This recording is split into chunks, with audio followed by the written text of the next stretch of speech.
And then if you lose everything, and then you get back on your feet, the best gift is that fear is gone, because you know you can fall down on your skis and get back up again. You know what I'm saying? That's so juicy. But it's the trust of self. It's the trust of self. People have disconnected, in my experience, of knowing that they can do what needs to be done. So they don't go for it. They don't say true. They don't say no to what's not aligned. They don't say no to what's true. But actually, they could say no to all of that. And on one hand, we go, oh, people are this and they're amazing and they're powerful. Then we go, oh no, they're small and they can't. No, of course, no. People are. They will do what's needed. So working to get the trust of self established and having people know themselves and that they will take care of their own survival, get their life, and being true in life is more important than their lifestyle, will change everything. Does that make sense? Mm-hmm. So that's the basis of it.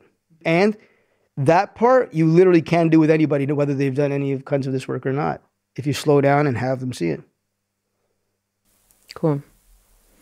Yeah, so somehow we create, either through environment or conditioning, we cultivate an interior environment of not, first, you could say fear. It's a non-trust of self, non-trust of the sourcefulness and the resourcefulness, because that comes with sourcefulness. The distinction being, sourcefulness is a state of connection to the source of where every resource comes from, ultimately. Because people have not been trained and conditioned to look in that direction, in other words, where we're coming from, which is always source, whether we know it or not. Yeah. And we've lost that connection or that faith, at least consciously. You could say hypothetically, we have always the seeking impulse is always equally active. Because again, I see it as the gravitational pull of source on every subatomic particle in creation. And every creature feels this pull. The snail feels it because they want to move from location A to location B. They have no fucking clue why.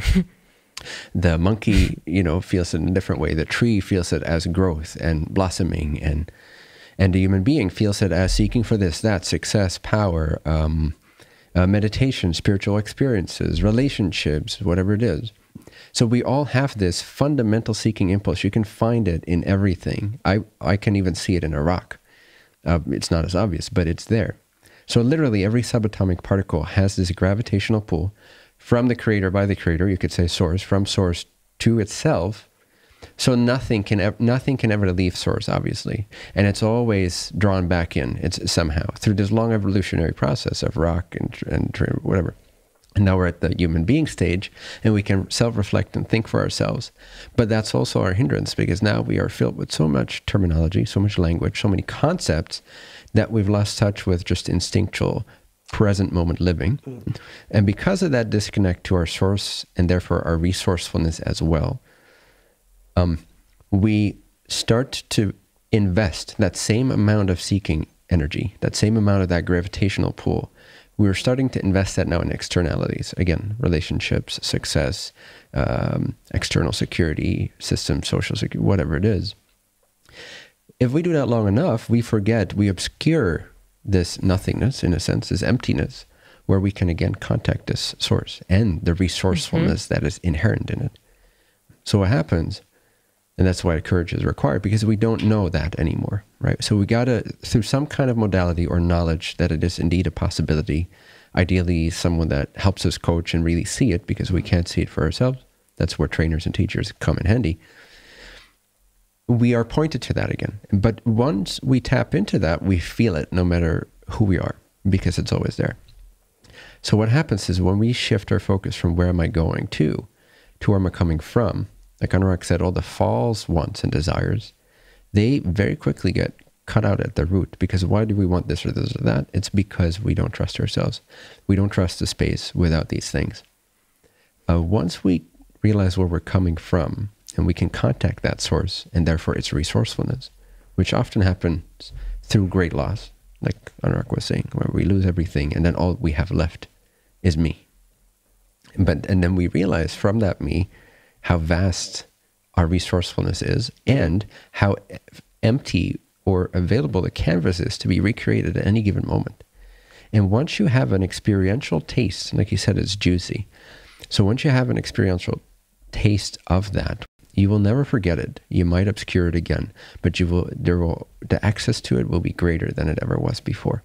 Once you build that, the courage no longer is required or lessens over time.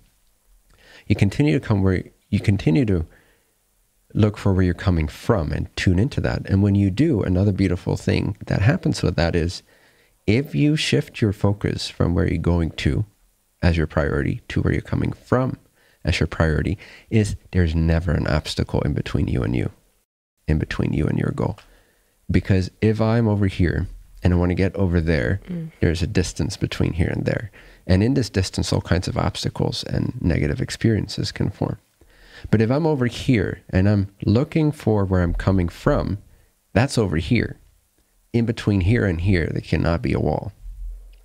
There's no door you have to go through. There's no window you have to crawl through. No people you have to fight. So literally, no matter what walls are built around you in your environment, in your relationships, even in your own thinking and emotions, if you really dial into this potential to where you're coming from and make contact to that source, then it doesn't matter what's in front of you, because even your thoughts and emotions are in front of you compared to source, which is me.